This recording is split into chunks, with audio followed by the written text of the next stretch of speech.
Fox 45 News at 10.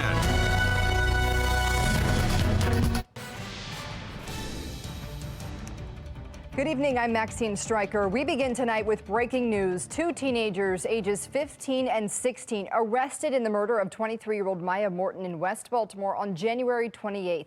At the time, Baltimore police shared these surveillance images of teens inside an Upton convenience store. Police say Morton was caught in the crossfire just driving by the scene when a group opened fire near the Pennsylvania Avenue subway stop. Morton was hit, causing her to crash her car with her two young children inside. The two children were injured in the crash, and Morton later died from the gunshot wound. Another man was also shot and killed. Both teens face first-degree murder charges and are being held as adults at central booking. Juvenile crime becoming all too common in Baltimore. Another 15-year-old charged in the shooting death of Timothy Reynolds at a Baltimore street corner over the summer. He will be tried as an adult. As the bloodshed continues, time is running out to address the violence in Annapolis. Only 10 days remain in the year's legislative session, with little progress on several bills aimed at creating a safer Maryland. Fox 45's Keith Daniels joins us live, looking into why some violence prevention measures continue to stall in the State House. Keith? Well, Maxine, that's right. The clock is ticking for lawmakers in Annapolis, time winding down for them to make an impact on the violent crime that's happening in Baltimore City and across the state. But tonight, a critical look at the slow progress. In Baltimore City, the unrelenting grip of gun violence. As of Friday morning, so far this year, 62 homicides and 125 people shot but survived.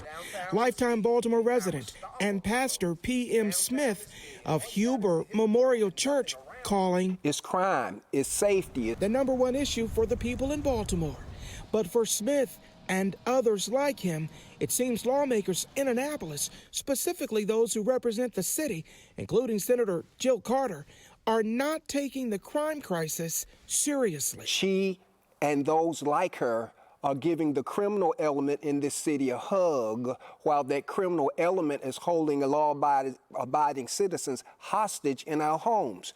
That's not right. Like Smith, a Fox 45 News non-scientific poll shows 100% of Baltimore residents feel like legislators are lacking sincerity in the crime fight, pointing to at least one bill, for example, seemingly slow to get full backing.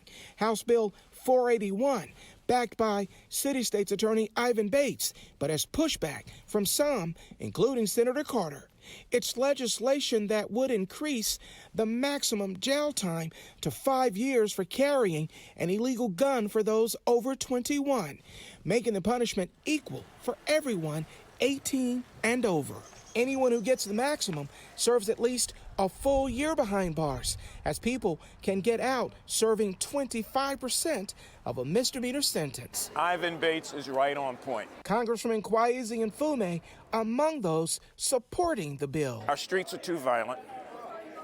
There is a loss of conflict resolution, and guns are too plentiful. Still, this bill and many other crime bills which target violent offenders not gaining much support from lawmakers in Annapolis. We talk about accountability. There will be no accountability without consequences. That's not just for the criminal element, that's for the politician. There will be no change, there will be no accountability until we dismiss some of those legislators. Well, the Maryland General Assembly ends April 10th. We're live tonight. Keith Daniels, Fox 45 News.